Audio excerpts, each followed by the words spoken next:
చందమామ మనకందడని ముందుగానే అది తెలుసుకుని చేయి చాచి పిలవద్దు అని చంటి పాపలకు చెబుతామా?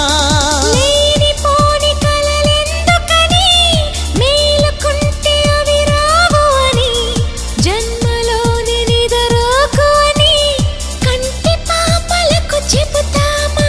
కలలన్నవి కలలని నమ్మనని అవి కలవని పిలవకు కలవమని మది నీటుతున్న మధురానుభూతి మననడిగి చేరుతుందా?